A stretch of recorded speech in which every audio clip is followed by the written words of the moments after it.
Assam direct ৰিক্ৰুটমেণ্টৰ HSSLC class 3 পদসমূহৰ লিখিত পৰীক্ষাৰ admit কাৰ্ডসমূহ 2 September অৰ্থাৎ আজি মুকলি কৰি দিয়াৰ কথা আছিলে আৰু লিখিত পৰীক্ষাৰ এডমিট কাৰ্ডসমূহ ইতিমধ্যে মুকলি কৰি দিয়া হৈছে। এডমিট কাৰ্ড ডাউনলোড কৰিব লাগিলে আপোনালোকে এই পেজটোলৈ আহিব লাগিব আৰু এই পেজটোৰ লিংক মই ভিডিঅ'টোৰ ডেছক্ৰিপশ্যনত দি দিম। প্ৰথমতে আপোনালোকৰ এপ্লিকেশ্যন নম্বৰ আৰু দ্বিতীয়তে ইয়াতে পাছৱৰ্ডটো বহাব লাগিব।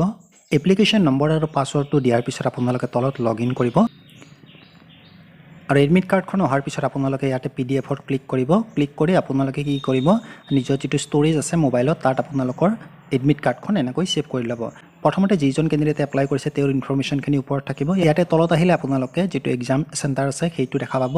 এক্সাম চেণ্টাৰত তলত ডিটেইলছ দিয়া থাকিব আৰু কোনখন জিলাত আপোনালোকৰ এক্সাম চেণ্টাৰটো আছে সেইটো দিয়া থাকিব। আপোনালোকৰ লিখিত পৰীক্ষাটো 15 ছেপ্টেম্বৰৰ ৰাতিপুৱা 10:30 বজাৰ পৰা 1:30 বজালৈকে চলিব আৰু আপোনালোকৰ 150 মাৰ্কৰ পৰীক্ষা হ'ব। প্ৰতিটো প্ৰশ্ন 1 মাৰ্ককৈ থাকিব আৰু তলত আহিলে আপোনালোকে এটা কথা এইবাৰ লক্ষ্য কৰিব, এইবাৰ যিহেতু নিগেটিভ মাৰ্ক আছে অৰ্থাৎ আপোনালোকে যদি কোনোবাটো প্ৰশ্ন উত্তৰ ভুল লিখে তেনেহ'লে 0.25কে নম্বৰ কটা যাব, অৰ্থাৎ 4টা প্ৰশ্ন ভুল লিখিলে 1 নম্বৰকৈ কটা যাব। আৰু আপোনালোকৰ যিটো লিখিত পৰীক্ষাৰ কুৱেশ্যন পেপাৰ আছে এছামিজ, বেংগলী, বড়ো, ইংলিছ, হিন্দী এই 5টা লেংগুৱেজত আহিব।